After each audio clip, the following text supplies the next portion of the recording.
All right. Welcome to another podcast episode of Grieving Voices. Thank you so much for being here. My guest today is Quandell Wright.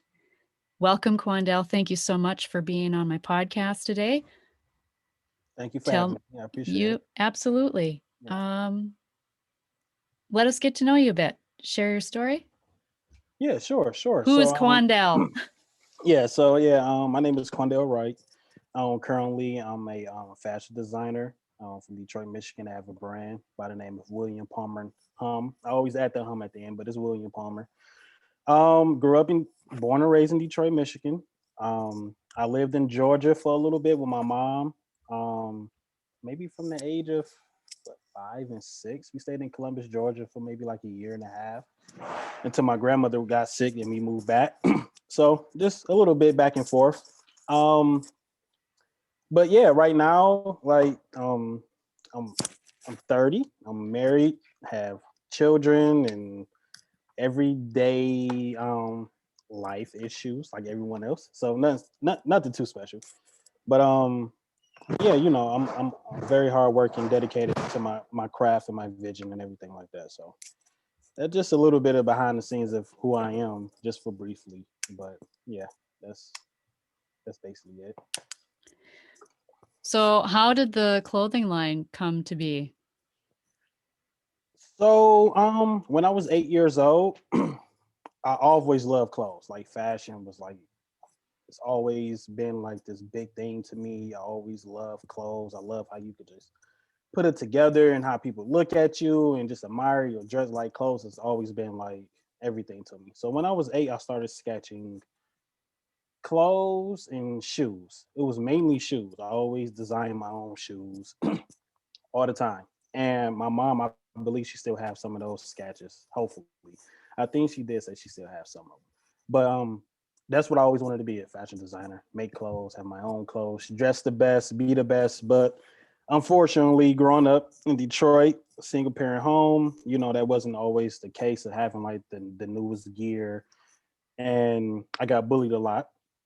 But I always told myself, like, I'm gonna make my own clothes. And I told people I'm gonna make my own clothes. Of course, they laughed about it and things like that, but it actually happened. So I officially started William Palmer 2017.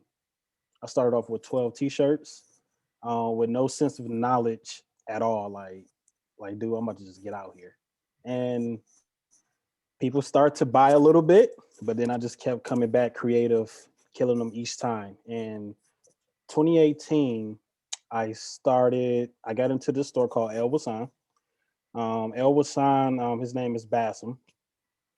He's the owner of El Wasan, one of the most popular coat designers in the Michigan region. He's located in Dearborn. But the leather coats and the fur hood and oh man, like everybody wanted an El Wasan coming up in middle school, high school. Like that was like the biggest thing to have. Like I need an Al Wu. That's what we called it, Al Wu. And if you had it, we most definitely thought you was rich. So having one of them coats was everything. But he gave me some great advice about how to start and how he started, and he gave me my first opportunity like the year later because I ended up getting better at what I was doing, ended up getting better like resources, my connections got better. So he was like, hey, you ready to get into the store, you ready to give it a shot? I was like, what? And I was like, yeah, let's go. And I ended up putting like 50 t-shirts in this store and it sold out after like a couple months, but it did good in there. It did really good. And my name started to buzz a little bit, but um yeah, William Palmer, like that's his name after my grandfather. My grandfather's name is William Wright. But my grandfather was a designer himself. He was a tailor. He made suits for like the first. He made like suits for like the pastors and the first ladies and the churches and stuff like that in Flint, Michigan. He also made accessories, handmade accessories as well. So like leather wallets, clutch purses, and the big church hats and things like that. So that's what he did on the side.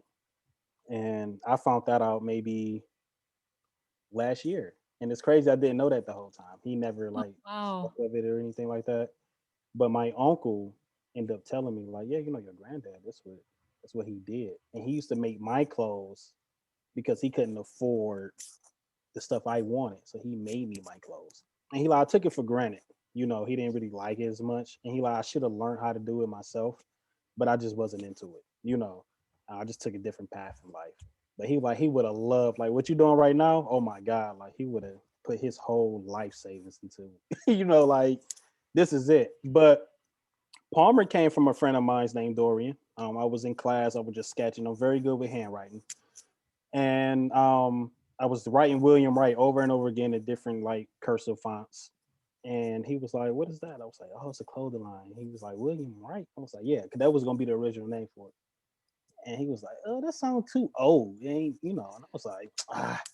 So he like, "How about William Palmer?" And I was like, "Oh, that sounds nicer. Like that. That's kind of that hit the spot." And I was like, "Who is Palmer?" Well, Palmer is the last name of his grandfather. So I just took the first name of my grandfather and the last name of his grandfather and put the two together. And that's how I came up with William Palmer. So yeah, it's a great beginning story, but it's a start. Yeah, it's a start. But that's how I was born, and I just took it from there and just kept trying and trying to learn what I can to get where I want to go. And I'm still here today, still moving forward. So yeah. So when that dream was when you first felt it when you were a child, Mhm. what do you think took you so long, or what happened in between? Um, you know, growing growing up in Detroit or growing up in any urban area that's less fortunate for poverty, you know, you either do one or two things. You stay at it, or you just venture off into other things that you think that's going to help you get to where you want to be in life. So like growing up on the east side of Detroit where I'm from, like the drug dealers, like the dope dealers was like the celebrities. They had the best cars, and they had the jewelry, they had the money, and They whatever the had the case, clothes. they had the Yeah. clothes. Whatever we admired, that's what they had. They was our rock stars. That's what we looked up to.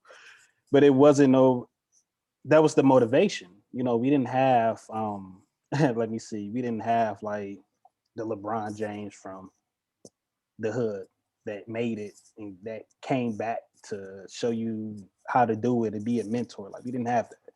So I grew up into I always had that dream, but I feel like the area, the hood is what took me under instead, so I wanted to get money quicker. I wanted to make fast money. I wanted to be successful like right now. And that was my plan. So got into like, well, maybe at the end of middle school, I actually I started music, doing rap. So that was cool. But it grew into something deeper and more darker than that. So went into some it was called like SWAT. That was our group name. And when we got into like high school, it became like a gang. So Mm. now it wasn't, it was misinterpreted. And now we got rivals, and now we carrying guns, and now so now we living the life that we probably didn't really want to live for real, but be in the hood. This is what it is every day, so we seeing things, so we actually copying this stuff. I was carrying a gun at the age of maybe like 15, I have a 16. question. Would you Yeah, say that like you guys as a group, did you right. develop this persona and then you almost, or this identity, and I, then you be, almost, I believe so, because we surrounded by everybody that want to be this tough guy, right? So everybody want to be the tough guy. Everybody want to make more money. We're not really in high school focusing on high school. We like, hey, look, we getting money. We about to do this. I got big homies over here. I work for them. I typically really didn't dib and dab into like the drug dealers and stuff like that, but I was around friends that did. So when you're around people like that, that's the energy you bring onto yourself. So I'm around the wrong crowd. I'm fighting in school every day, almost every week. We get into gang fights. We fighting. Um, it wasn't really safe to go anywhere, because now not only that we get into fights in the hood, it's after school, because now it's boundaries. So if you live behind Kettering High School, the people that stayed in front of Kettering High School, they knew they weren't allowed to come behind Kettering High School. It was just mm, like, and we wasn't supposed to go over there in their territory, and they come over here, and across the bridge this way 7 mile. You got 7 mile bloods, the red zone. It's just crazy. It's a lot. So age limit don't mean anything if you in something like that. Like if you representing the street, a neighborhood, you grown enough to get whatever's that's coming for you. And that's the life that we are, we live in and out. And yeah, I wasn't, I wouldn't say like I don't know how deep I was or how deep I wasn't, but I knew I was in mess. I was in situations I wasn't supposed to be in because I wanted to leave home early, and things like that. Like my mom wasn't like no dope head or nothing like that. Like she worked hard. She had 3 boys. Like she did her best. But I was in a rush of being successful because I took her pain and made it my pain as well. Like, well, if I could get out here trying to make some money, maybe I could rap, maybe we could get signed, maybe we could do this. I could take care of my household. I could take care of my mom. And that's how I looked at it. But it was just very misunderstood. And that's what led up to like a lot of more other things, like having kids at an early age and trying to be grown. It was just a domino effect of the wrong turn. And my life had just been going into spirals until I was able to realize and take accountability for my action and forgive myself and start off fresh. You know, um, I think that's most important. But yeah, when you're dealing with something like that, it's kind of hard to pinpoint the problem. I don't want to blame the system. I don't really know. I just know is that growing up in poverty, you always just trying to find a quick way out. And when you don't have the guidance or the right mentors around, you're gonna take the wrong route every time. Because you just thinking maybe this is real quick. I can just make this real quick and be done with it. But it never end that way. It never does. And you just get yourself deeper and deeper and deeper into situations that you can't get out of. And I believe that's what's going on in a lot of like neighborhoods that's that's in poverty that don't have like you could come here now. I'm quite sure you have urban neighborhoods like you could see like there's no improvements. There's nobody successful that's going back and really trying to create community rehab. Like how can we, because it started with the kids, but how can we start this rehab for everyone in the community, this poverty? Like there's none of that is happening. And I feel like that's the problem. That's one of the main issues. Um, and I think the cycle will never stop until somebody like step up and actually like get into the mix and really do it. And stop being a politic about everything. Really just get in there and just really see what's going on. You know, um, like LeBron James, like he, building that school. I feel like he was like one of the people that actually go back to where he came from and got into the middle of it. Like, yo, I could build this. I could create jobs for parents. I could, transportation for the kids. So there's no excuses. I got mentorship programs, scholarships. So he found the way to try to like break that cycle of feeling like there's no hope in them areas because it feel like it's no hope. I can tell you that now. Like I talk to young kids all the time. They just like, man, this is what I do. Like it's no hope. It's nobody trying to look out for us. It's I don't know what to do, and they really don't know what to do. So yeah, I just got I get it. goosebumps. Yeah, because it's deep. Um, is that like one of your huge motivators now in to get your clothing line really going is to be able to give back in that way? Yeah, that is. It is. I talked to Rena, you know, and what I told her, like, since a kid, I always felt. I knew, like, I know my mom, like, I knew she always like loved me and things like that. But I believe her raising boys, she felt like she had to be like tough all the time. Like this, because you don't really know, like you don't have the father around to help out to be the father. So when single mothers, especially raising boys, you got to be the father and a mother because you got to be comforting and you got to be tough. And the older we get, you got to be more tougher. And but the comfort level kind of dies down because you like he got to, you just doing this all day. Like he just got to get it. He got to get it. And when I was 8, my mom, where I was feeling, I wasn't feeling like loved. I always felt like the black sheep. I always felt, ah man, always felt alone, or whatever the case might be. So I was drawing pictures of like me like committing my own suicide. I was in fourth grade, and my teacher was concerned, and she gave the pictures to my mom. And my mom, she was angry, she was upset, she was crying, she didn't understand, but she was like more, like more upset, like. And I think that's because adults feel like, hey, I'm paying all the bills. I should be depressed. You a child. You have no reason to be feeling this way. Like it wasn't on purpose, but I think that's the message. That's the feeling that they give off. And I kept going. I kept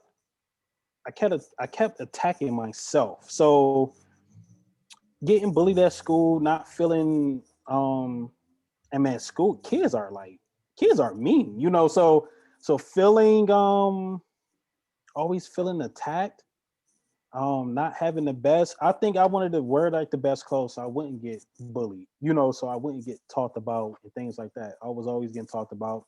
And I always felt like I wasn't like the best looking guy around either. Like I always was like self-conscious, like I hated how I looked. I always wish I was like more handsome, or like up to like I was maybe like, oh man, maybe like a year ago I felt like that. I'm 30 years old. That'll take a long time to actually like accept yourself and actually like, what, I really do love myself. There's nothing I can do with how I look and how I'm shaped, and I gotta embrace that. And a lot of people have a hard time embracing it, feeling that way.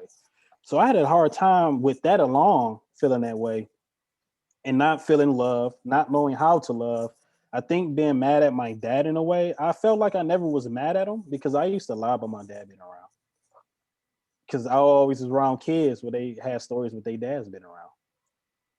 So I didn't want to be left out. So I used to lie, like, yeah, my dad, but my dad he wasn't around. And I don't blame him. He had his reasons. Everybody have their reasons. I don't really know. But I don't blame him. I love him, like we best friends. Like right now, that's my buddy, that's my guy. But it just mixed emotions. Like I don't know if I'm angry. So he was just in and out. He wasn't. He'd just come up to my school looking through like the door, like the window, and he said he used to do that just because he wanted to know like if I was his. Like he just wanted to see, But everywhere we moved, my dad would follow, just trying to figure this out. And I remember, I'm gonna get back to the story, the suicidal stuff and all that. I remember my dad. He worked for the water department here, and he was fixing on the manhole in our alley, and he called my name like, "Hey, come here." And I came to the gate. I never like seen this guy before. I was like 8 or 9. He gave me like $5. Just so I ran into the house. Like, ma, this bald head guy gave me $5. Working in the backyard, So she looking like, that's your dad, And when she came out, he was gone. But he was just like this phantom, like this. He's here, then he's not. He's here, then he's not. So when I was like 14, he brought my brother around because I have a brother that's 2 weeks older than me.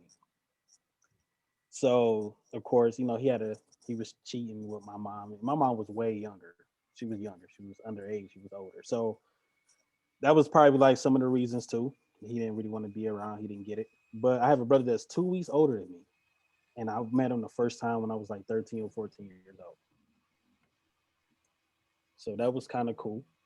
But I went over there a few times, and then he got the feeling again, like I wasn't his. So then I was out of the picture again. So I'm dealing with neglect. I'm dealing with, I got the stepdad at the house. Like he is terrible. Like he is just like he is aggressive. He whoop you for everything, and he's like very old school because he's old. Like this guy is older, way older than my mom. So just keep your shirts tucked in, and yes, it was just so many rules. Get off my grass, stay out of my tree. Everything was his. Like from the lawn to the tree to the concrete that's around the house was his.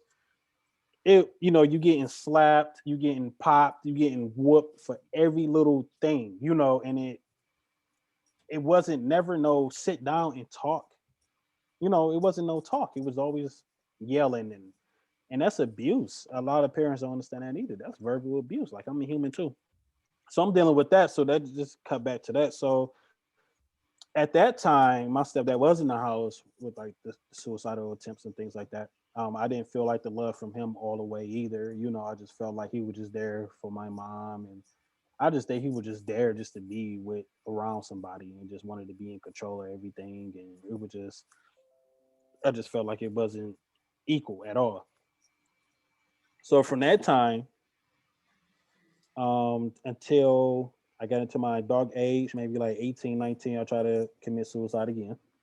Um, I think I started cutting on myself, so I still have my scars here. I don't know if you could like probably see, but you probably can't see them. But I have scars all around, like from here. I don't know where it's at. Yeah, so this one Oh, and wow. yeah, so I started off cutting, and then I got immune to the pain so good to where it's like, yo, when I'm when I'm ready to do what I want, it won't be painful, and that's what that is. That's what that means as well. And then I slicked my neck here 3 times. I had to get Oh, my. stitches. I cut my jugular vein. Oh, my gosh. Yeah. Um. So that was 3 times. I felt like I was losing everything. This is around the time like I think I had my second child at I was 19. I had my first kid at 16. I had my second son at 19. But I just felt like everything was just falling apart for me. And then I did that. Um. After that, I tried to hang myself, and my friend found me, so he saved me. And the very last, the last attempt was I stabbed myself with a steak knife here. The scar is very small, but it's right here. And steak knife about this big. So this much of it went through.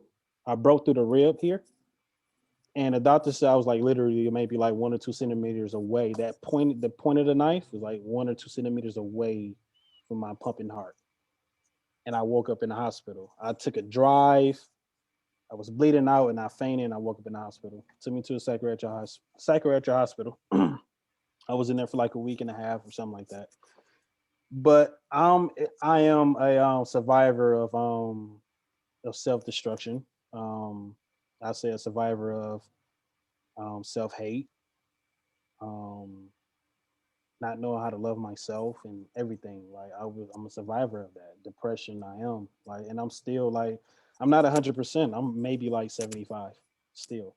Um, just it was just bad for me around that in that time frames of everything just going on, just feeling like I'm not worth anything. And you are your own enemy. A lot of people don't understand that. You could tell yourself the most meanest. You would tell yourself the most hateful things about yourself than anybody else will in this world because you only know you deeply. So, and that's what led to these actions, like not wanting to be here. I used to wake up in the morning looking at the ceiling. And I used to be like, shit, damn, I'm still here. I used to be mad that I was here. I used to be mad, and I felt even more upset. Like I can't even fulfill what I want, like to like kill, like to off myself. Like I can't even fulfill it.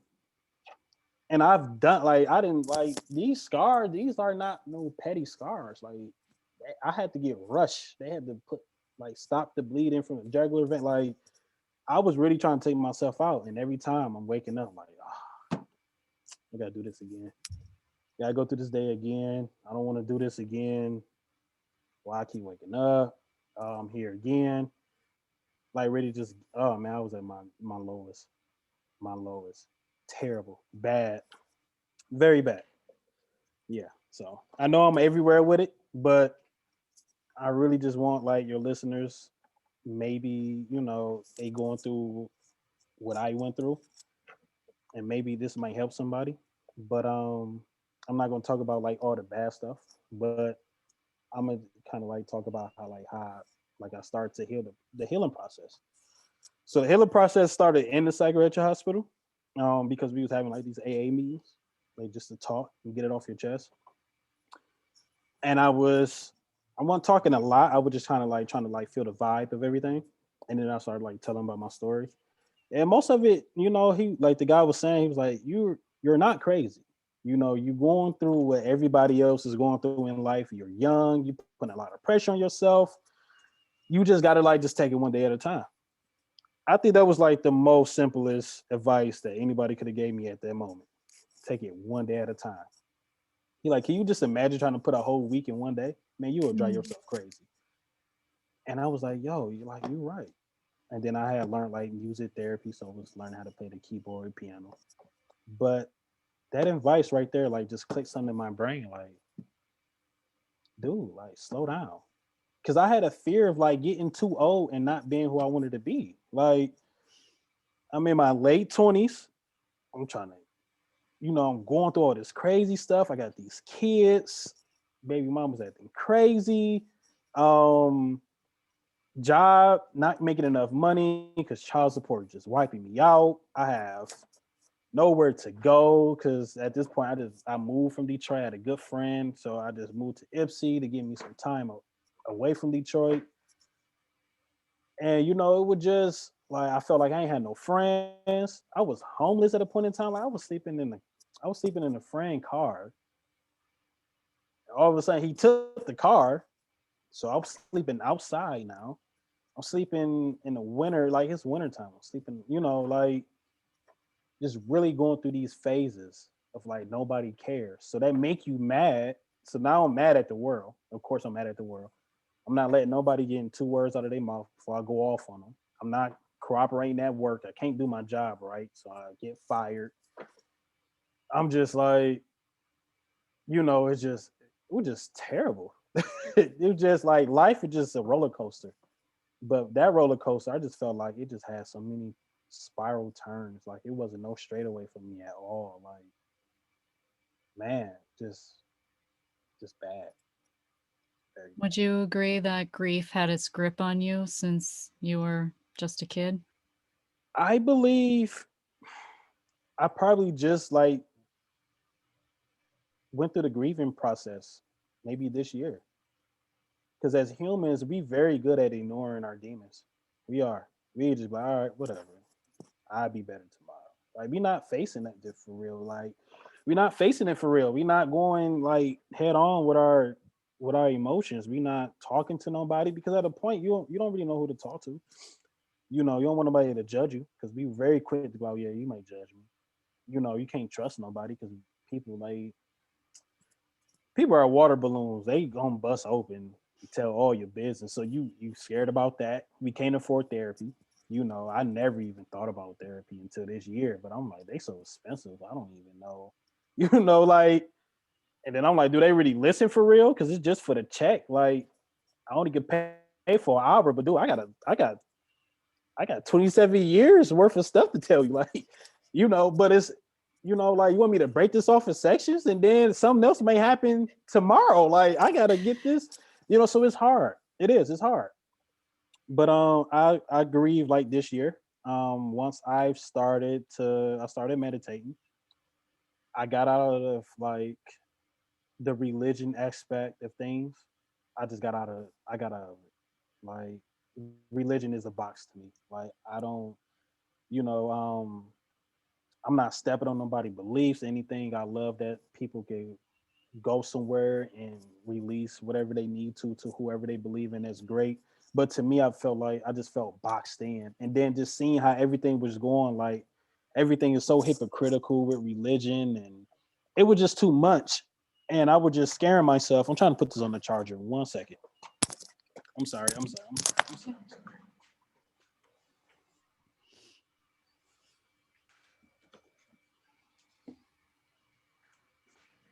Sweet. Okay, sorry about that. So, I got out of religion and I just became more free spirit. Just like what's good for me. Like I don't want to be in this box no more. I don't really feel like this helping me at all because I'm praying, I'm doing all them things, and it's not working for me. I gotta find something that works for me. And what worked for me was like meditation, being free minded, um, burning sage and buying crystals and doing all them great things, and that actually started working for me. And then as I started to do research and read, I had to change my mindset. I had to stop living in my past. I had to forgive whatever was going on in my past. So I had to bless my past. I had to just leave it alone, which I'm still doing to this day because it's hard. But I had to bless my past and just let it be that. And I had to learn that every day is a new page, and it's a fresh page. It's a fresh sentence, and you are in control of your tomorrow. You're not in control of yesterday. Yesterday don't even matter no more. You can take bits and pieces from yesterday and try to incorporate it with your present moment and your tomorrow. But most of the time, and just start fresh. So I started to apply that a lot into my daily routines. Is getting up, meditating, looking in the mirror, smiling. Because I used to hate smiling. My teeth, I got gaps. I started embracing it, like, because I always wanted braces and everything. And then the dentist was like, you actually have perfect teeth because your teeth is not supposed to be close together. You have perfect teeth. I was like, really? He was like, yeah. You go floss easier, and you have some of like the cleanest teeth I ever seen in my career because your teeth are spaced out, so you have room to really clean them real good. And I was Perspective, like, right? yeah, I was like, sweet. I thought I had to fit in into the perfect, I was like, no, you good, you great, you don't need braces. You like, and then when you get braces, you have to wear a retainer for the rest of your life. And my wife was telling me the same thing. You don't want to do that, and your teeth gonna go right back to what they were. So you wasted 5,000 for what? I'm like, yeah, you're. So I had to learn how to accept that. Like, I love my smile. I love me. This is who I am. So I'm starting to do this. I used to hate taking selfies. Like, I could never get that perfect picture. I just take them all the time now. Like, this is who I am. I can't die off and knowing being on my deathbed. Like, I never enjoyed life because I was worried about how I looked and what people thought about me. Oh, it just sucks. I'm really going to die like this. Like, I can't live like that. I want to live open and happy. Like, this is what I look like, and I don't look half bad. I'm great. I'm fine. I'm happy within, and I'm just living in my moment. I'm living in my future. And I'm living in my tomorrow. And I started to do that a lot. Telling myself these things, like holding myself accountable because it's not everybody's fault. It's not the world fault. It's not the government fault. It's not my mom fault. It's not my dad fault. This is my faults of what I let get into my mind and into my mental and let destroy me and my spirit. This is my fault. But I have to fix this because now I have kids. I can't be around mopey around them. I can't be feeling the way I used to feel. I can't keep having these thoughts. I mean, granted, yeah, I ran across thoughts of suicidal thoughts and stuff like that. I feel like people that deal with depression, you getting better and better at self healing. Some days might not go right. Some days may be like really off, and you might be like, man, I'm ready. And you get that, but you got to jump right back into the loop. Like, you know what? Nope. Nope. I don't want to think like that. I got tomorrow. I got tomorrow. I'll do better tomorrow. I got tomorrow. So that's how I live. I live like that. I believe that's fair. I believe that's right. I believe that's the only way you can actually like cope with yourself because I feel like we don't take time for us. We don't. We too busy trying to make everybody else happy. I think that's our problem. I think that's And everyone's problem. and does it take waking up in a hospital bed after you try and stab yourself to turn your life around? Um, I don't think so, but I'm curious what you nah, have to say about that. it didn't even take that. I was like disappointed. I think I wanted to go home. It took my parents to admit me into. They was like, look, we gotta admit you into this psychiatric house. We have to. We can't trust you to get right back out of this bed and go into the world like you okay. Like we can't do that. We can't even allow that. Like we got to see what's going on with you. And I So it was really going. wasn't even waking up in the hospital that like, oh my gosh, what did I just No, do? It I was was. Nope, it wasn't. I was just Oh, so wow. immune to like trying to do this all the time. I was just ready to get up and go. Like, okay, I didn't die, whatever. I want to go home. So that shift happened for you when you first had the Uh, opportunity to actually talk uh, and be heard? yeah, yeah. So actually, me going to it's me going to the side of the hospital and actually having a Oh, your their audio is a story little like bit that. delayed there. And I was like, wow, you know, Oh, hold on, Quandell. is that Your better? Yeah, your audio was a little delayed. I'm sorry, can you repeat that? No, no. Can you hear me? Yep, it was just a You little good? delayed. Okay. So yeah, it took for me going to the psych ward or the psychiatric hospital, whatever the case, whatever the facility was at the time, to be in those AA meetings and hearing other people's story. Mm. And granted, their story was like worse than mine, and I felt selfish about, like I felt selfish, and I was like, wow, like these people went through like unbelievable things I couldn't even imagine, things I couldn't even go through, even if I wanted to. Like this is, they, it's crazy. So hearing their story and hearing their advice, that's what helped me. Like, yo, I still have a chance. Like, I can do this. Like, I'm here for a reason. I gotta figure it out. I gotta fix me though. I gotta change my mindset. So it took for me to go there, not waking up in the hospital because that I was just ready to go home. I'm about to go home. Whatever. It didn't work. They stitched me up. I'm good. Whatever.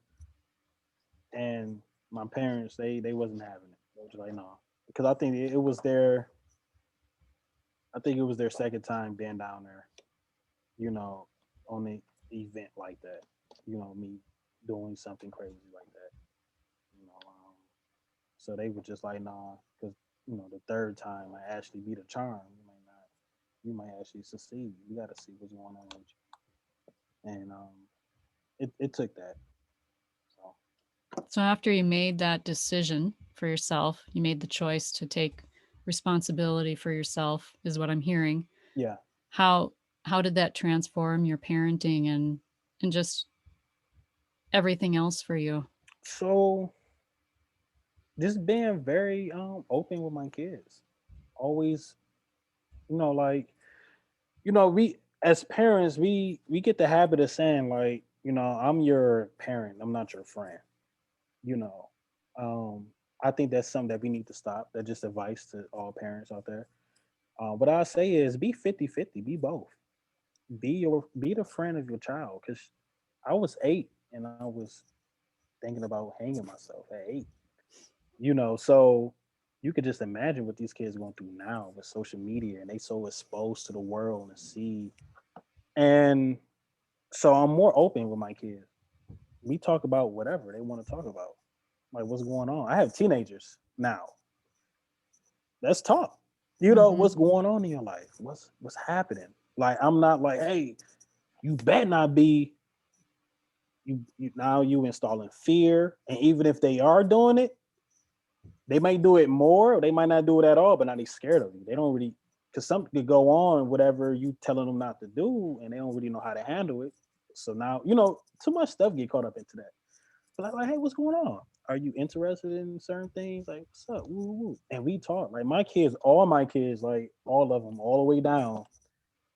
We like, they can tell me whatever. Like we kick it because I feel like talking is the real healing process. It is. I'd rather have my kid being able to come to me and tell me anything than them to be scared shitless. Like, like man, I can't go to my dad with this. He'll kill me.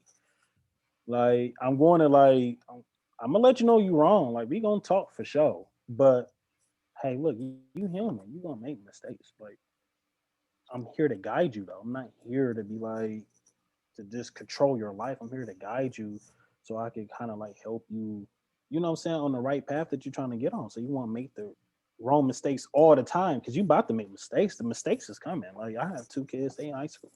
They just started high school. Oh, the mistakes is about they are coming. They coming right now. Like, Mhm. but it's better when they like my son, like he live in Euclid, Ohio. Um, Great football player, great basketball player. He just got a 3.8 GPA. Handsome. He just, he just think he did, he everything. He everything that I wish I was when I was his age. Like he is the man. Like when they come to looks, like he got it. Like he is my son. Like I'm proud. I created that. I'm happy. I'm happy. He stayed fresh. His mom is a successful nurse. He never even lived 1% of the lifestyle I was living in his age. Whole different, nice home, whole different environment. Don't even live.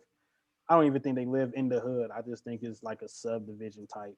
Beautiful home, got every game, I can't even clothes, gear, stay fresh. Like he's it. He's what I wanted to be. Like he's it.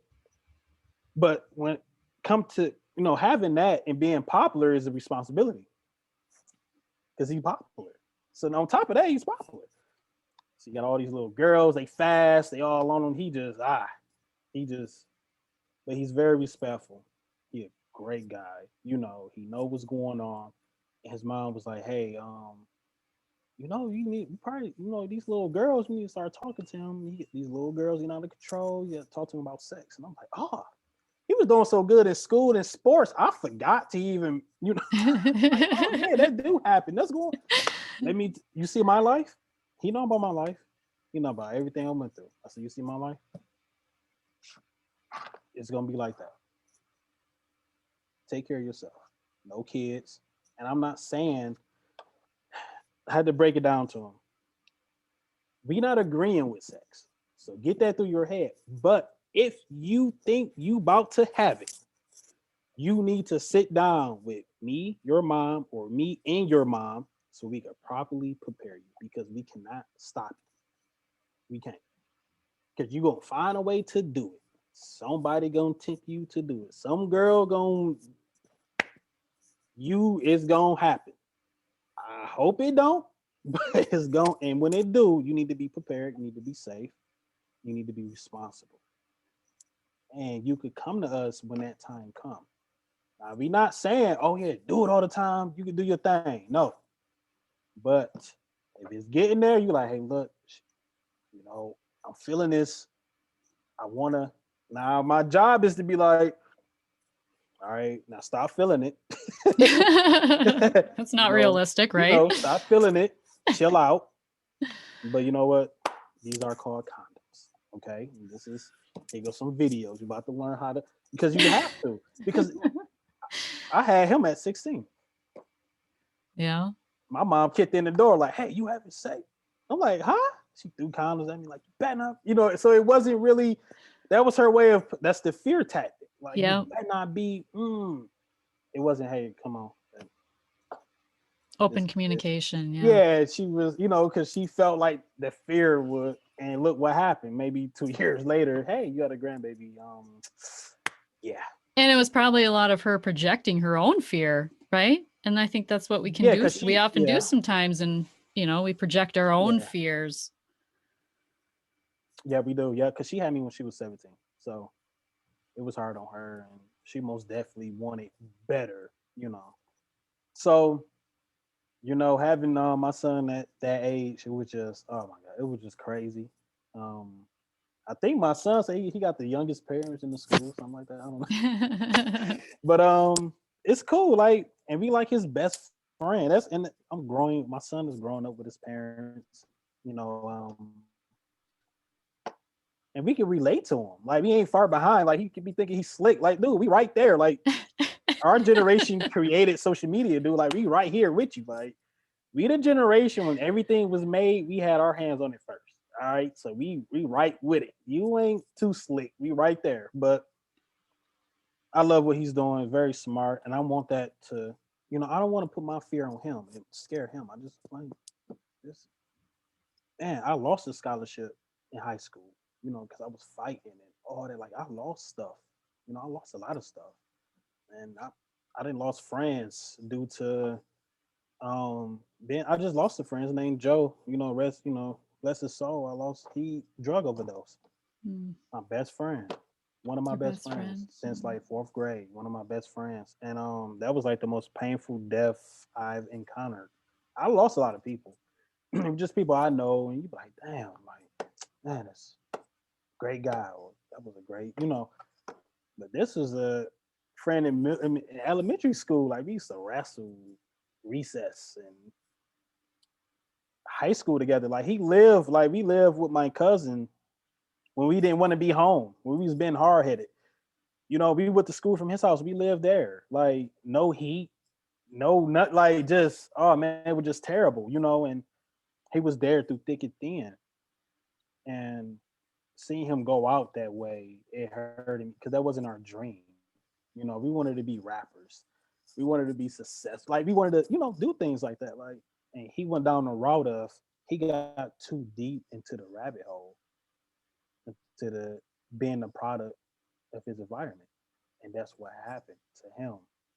When we got old enough to get jobs and everything like that, he didn't go that route. He stayed in the hood. He started hanging with different types of sets, and the first person that actually got him high was the mother of his child, her mother, and she laced the weed. And ever since then, this is the story that I've gotten. Ever since then, it's been downhill for him. And I seen him when I was 19 or 20. I was working at Comerica Park, one of my best jobs. But I was working at Comerica Park, the Tigers, and he came with a group. And I was seeing him, and I ran out the back, and I was like, Joe, because I ain't seen him in years, maybe like 4 or 5 years like some years, maybe 3, 4 at the high school. And I was like, yo, and we hugged, and he was so skinny, he was missing teeth, Mm. he didn't look like him. And I'm like, what's going on? And he was like, man, I'm clean now. And the way he said it, I was like, supposed to be clean. Like, what you mean? Like, you dirty all the time? Like, cause I didn't do drugs. I didn't even smoke weed. I didn't, so I didn't. And he's like, man, I was on heroin. And I was like, and I broke down because I'm like, dude, we 19s. No way. Like the people we seen on heroin, they was older. Like them older dope fiends in the hood that we used to like have racing with the grocery baskets and stuff. Just little dumb, Mm-hmm. them the dope fiends that we know. You my best friend. What's going on? Gave him my number. He always lose your number, always. And I moved out of the neighborhood and going through my life crisis and all that stuff. I want to say Joe passed maybe 3, 4 months ago, but I seen him maybe 2 months before he passed. We was driving. A friend of mine, Cato. We was driving. We seen him walking in the middle of the street because we went to go do something in the city. So we stopped. We got out. Man, we hugged him, and he was looking the same way, real skinny, big clothes with no shirt. He had like a rope tied up to his pants, this real bold. And we talked. And before he left, I hugged him. I'm like, man, I love you, bro. Like, because we wanted to help him get his ID and stuff like that. So he got our number. Like, look, we gonna help you get your ID. I just built my studio. That's what you're looking at. So I renovated my garage to my design studio. So I got my own creative space now. So that's sweet. Um, I was like, yo, when we get this together, have you come out? You're gonna help print some t-shirts, because Kato, my our other boy Kato, he print custom tees. That's his side business. He does a great job. So look, you're gonna do stuff with us. We want to make sure you get your birth certificate, get your ID. We're gonna get you away from here, bro. Good things happen. I just did I didn't do when that happened. No, the collaboration with K Swiss with the t-shirts, the Unity t-shirts happened in August. So he already passed in, I believe. Yeah, he did. But I was still communicating with Mr. Waters, the CEO of K Swiss, my mentors at Ethica. Like good things is happening. Like so I'm like, yo, you're gonna be doing something like, but we're gonna get you away from even if you got to stay in the studio. And I hugged him and I told him that, and we left. He called me 2 weeks before he died. He was like 1 in the morning. He was at this gas station and he was like, man, I need a charger. I'm like, hello? I'm like, what? And I need a charger. I need a phone charger. I'm calling from the gas station phone. I'm like, okay. Well, I'm like, look, got that. He had like it was like an Obama phone. And I'm like, well, I have iPhones. So I'm like, well, I can use the PlayStation charger that I use for my controller. I bring it to you. He was like, no, man. Joe was always caring. He didn't, And he was like, no, that's for the kids, man. Play a game. I don't want. I'm like, no, bro, you need the charger. I'm gonna come out. He was like, no, man, I'm all right. I'm like, you sure? It was like 1, 2 in the morning. And he's like, yeah, I'm sure. So I was about to get off, and he was like, bro, he called my name. I'm like, what's up? You good? I just want you to know, I love you and thank you for always picking up my phone call. And that was the last words that he said to me. And I was like, I got you, bro. And that was it. And then I hear that he had passed away from overdose. Um, he passed away from an overdose, and I cried for days because I felt like I failed him, as a brother, as a friend, that I didn't become successful quick enough to say my friend, and talking to his dad was like, we did so much to try to help him. But when people in that mindset of where they want to be at, where they want to stay who they are, you can't change that. And I just felt so bad. Like to this day, like I wish I just would have just stuffed them in the car. Like, bro, you just gonna have to stay here. Just hold them hostage. Like you just gonna. And I wish I would have did that, But he had dreams. He had daughters. He had like 3 girls, 3 beautiful daughters. Just a great guy. He really was. Yeah, that was just it was just tragic for me. And that really that put a scar on my heart for real. Like that was my best friend. So seeing that and going through that, it was just really like I really have to do more for the community. I want to do more for the community. I just you can't save everybody though. That's the sad part. Can't save everybody. But if I could save 1 to 2 people at a time, I think that's progress, and I can take that. I'll take that over anything. Yeah. So. I'll tell you right now, Mm, I really feel like you're a ripple creator thank you. Yeah. My life is just in your whatever. life. Yes. Yeah. Just Yeah. the fact that you turned your life around, you're changing your kids' lives in the Yeah. process, the Yeah. trajectory of their lives, Yeah. And of just everyone in your life. being there is key. Yeah. Kids is awesome. My wife is awesome. Um, just it's a great team. You create a great team one day in life if you want it. And I created that mindset and I have that. Like my daughter, she made something. I actually had to hang it up. Where is it? Think positive, don't think negative. Mhm. I hung it up. It's dope. Cause I'm like, yo, she's learning from what I teach all the time. And I fall behind sometimes. I do, you know. Uh, Give me that note like that. And I'm like, oh, this is dope. So yeah, she listening. My son listening. My son had texted me like, "Hey, pops, telling you I love you. Keep it going. I see what's going on. Like I'm proud. Like that's dope. That's really dope. So my kids, they behind me. 150%. My wife, I'm behind them 150%. And we all we got. We all we got. So yeah.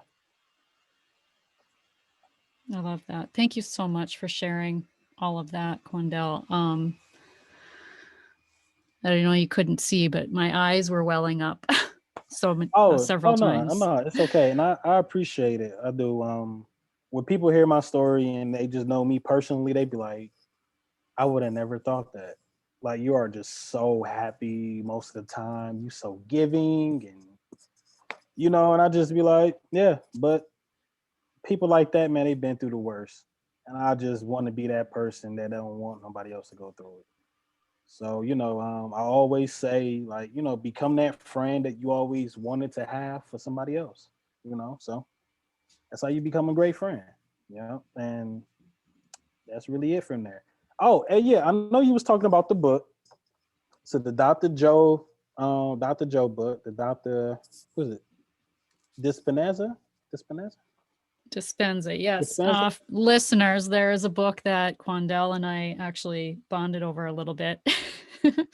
It's called Breaking the Habit of Being Yourself: How to Lose Your Mind and Create a New One by Dr. Joe Dispenza. And I don't know about you, but it's Is um, that's that yeah. That's a great book. I'm gonna take you over to this one. So yeah, one, oh, you and we kind gonna of let locked me up a show little you bit. this one.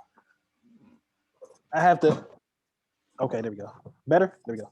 Yep. And we have the Oh, Becoming Becoming Supernatural. Supernatural. I've not Yeah, read this that one one. is get it. Yeah. This book right here is it's beautiful. It's beautiful. Yeah. So it's a little tortured, but yeah, Becoming Supernatural. Natural. Is all about self healing, the law of attraction.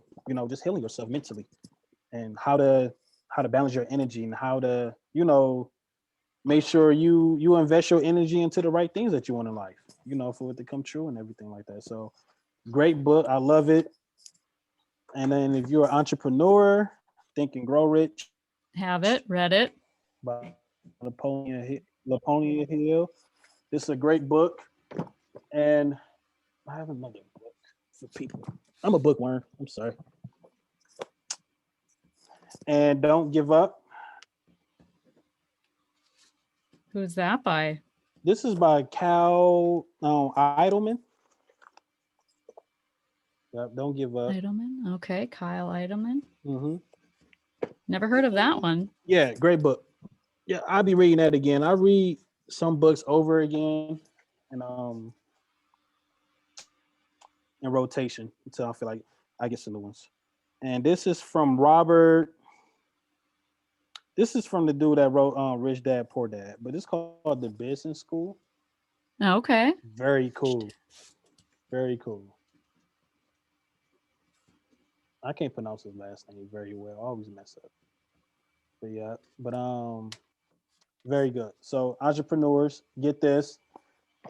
And if you need help with marketing, I don't want to take up no more time. 10-day MBA. Well, that's a big book. It is. It's a big book, and a lot of these. This book is still being used. Um, it's still being used in the business major in universities. Uh-huh. So if you're into marketing or anything, the Wall Street graduates, they know what this book is. And I'm self-taught, and I learned everything from this book right here. So it's a great book. It's beautiful. So I got more books, but these aren't like my favorite books. And these are like, I mean, they more than books. These are my Bibles. So I always go back in and look at little notes and kind of reread certain chapters that I like, and I go from there. So reading is very, very good for you, especially if you're an entrepreneur or influencer. So read your books, stay on top of your game, and especially if you self-taught, you need books. Okay. Yep. And YouTube University is great as well, but you need books. Books is good. You can I learn love everything from these. So yeah. I love a book in my hand too. I will link to all those books that Quandell mentioned as well. And right now I'm reading Love Yourself Like Your Life Depends on It.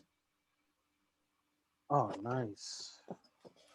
And I Nice. like how it's written. It's not even written in chapters, it's like headings. Oh, Um, really? but it has yeah, and it's very practical too. I think you would like this. Um, so that would be my other recommendation. Um, Okay, sweet. Love yourself. I see a bit of Quandell Oh, Wright, the life coach here. I don't know about my listeners, but I see great things for you. Just your spirit and your yeah, energy, yeah. and Thank you.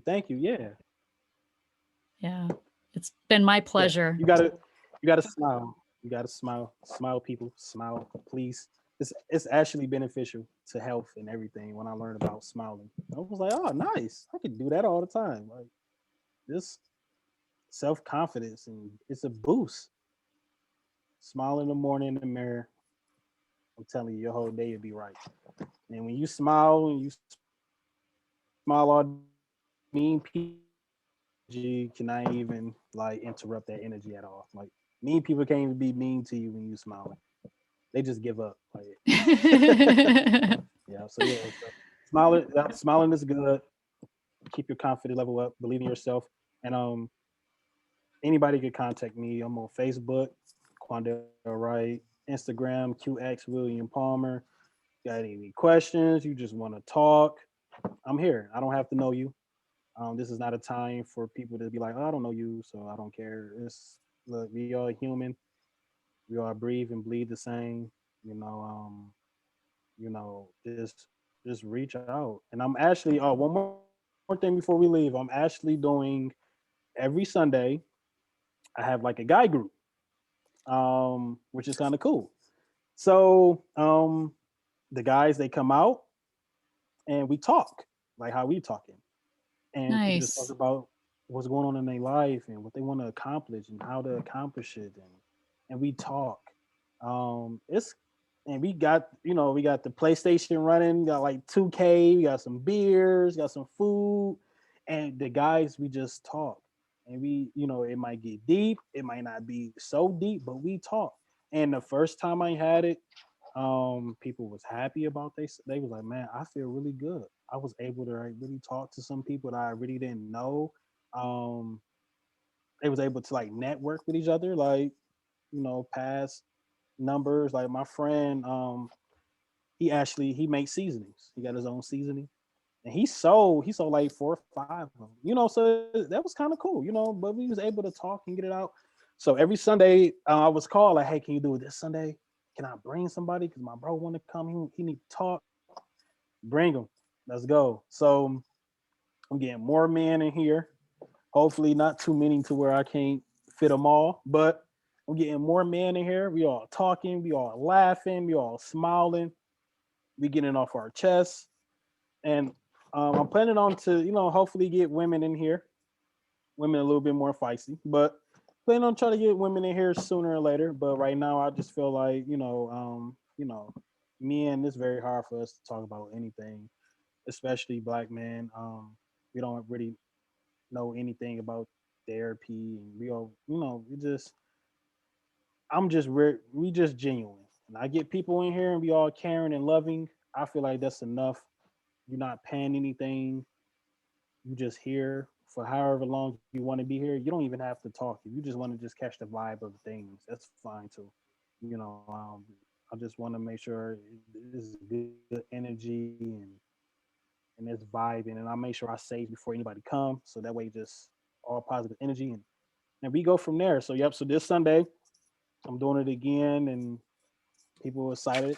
So if you in the state of Michigan, or if you're not, I'm here. If you visiting, you just want to, people want it bigger than this. They like, maybe you should get some sponsors. I don't really want all that. I just really want it genuine um, and very authentic. I don't really want cameras and anything like that. I really want people to feel like they could talk without all that stuff going on, and cameras, and I want us to talk. We don't need all that.